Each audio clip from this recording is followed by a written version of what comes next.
Kung magtrabaho tayong mga nanay, talaga namang walang humpay. Kaya naman daw minsan sa sobrang kabisihan, ang ating itsura na eetsapuera. Tulad na lang ng 42-year-old social worker na si Marivic. Nahahagard na raw ang kanyang beauty dahil sa tatlo niyang part-time job. Wala naman kaming uniform doon. So, kailangan lang medyo maayos ka rin pag pumapasok ka. So, syempre kasi kakausapin mo mga problemado yun. Sana ikaw, pag nakita ka nila, kahit papano sa look mo pa lang, ma-inspire naman sila sa itsura mo. Standing 5'1" tall, 34, 29, 35. Kaya naman ang aming misyon, gawing young, looking, and trendy ang masipag nating mommy. Sa pagle-level up ng kanyang beauty, to the rescue si Seth, isang designer at stylist. Nandito po tayo ngayon sa bahay ni Miss Marivic para sa kanyang makeover. Tara! Hi, Mami!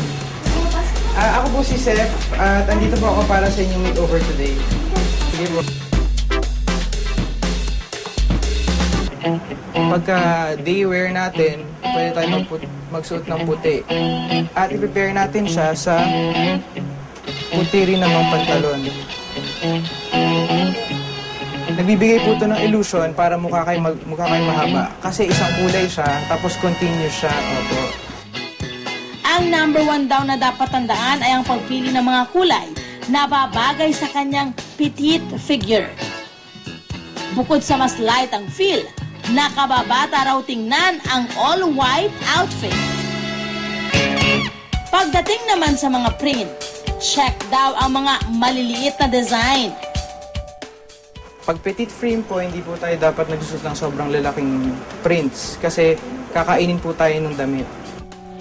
Kaya naman ang dress na may small animal prints, bagay i-match sa manipis na belt in solid color. Mapa-office man o dinner date with hubby, sa dress na to, siguradong looking pretty si mommy.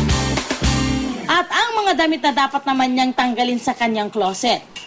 Candidate number 1, ang spaghetti strap top na may print at lace, all in one piece. Tandaan, mas simple at mas kaunti ang kulay, mas bagay. Candidate number 2, ang dark brown dress na may malaking bulsa. Candidate number 3, ang black dress na lagpas tuhod ang haba. Remember, kapag petite, no ang nakaliliit na dark colored outfit. Ngayong winner na ang suot ni Mommy. Tuturuan naman natin siya ng mga do-it-yourself na pampa-beauty. At ang good news, siguradong swakto sa kanyang budget. Dahil ang makeup, pwedeng tayo mismo ang gumawa. Ihanda lang ang mga lumang non-toxic crayon, jojoba oil, shea o cocoa butter, at mga old lipstick container. Piliin lang ang paborito mong kulay ng crayon. At ihalo rito ang 1/2 teaspoon ng jojoba oil at 1/2 teaspoon ng cocoa butter.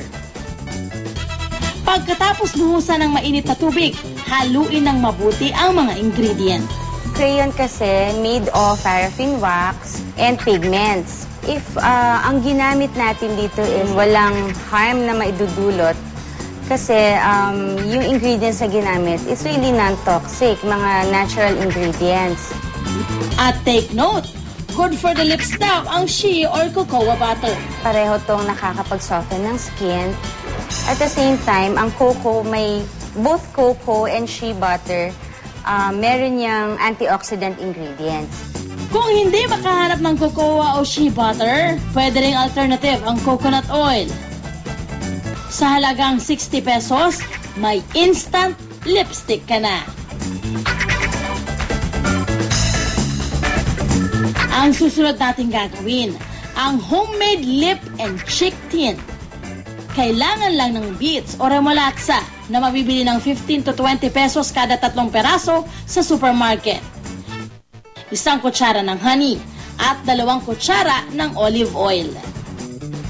Kumuha kayo ng beet, balatan nyo, tapos gagadgarin natin. So simple and easy. Ihalo lang ang katas ng beet sa honey at olive oil. Pwede ba itong gamitin sa balat natin? Pwede siyang gamitin because actually ang beet or a beet extract, meron itong antioxidant properties din. Meron din siyang pampakalma ng balat natin. Aside from the fact na nagbibigay ito ng magandang pigment, no? Usually it's deep pink to purple ang pigment na makukuha dito. Okay rin daw ang olive oil as skin moisturizer.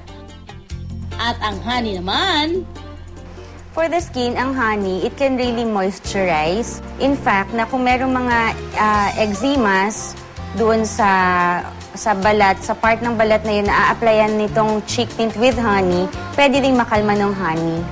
sa halagang 80 pesos, looking blooming ka everyday sa homemade lip and cheek tint.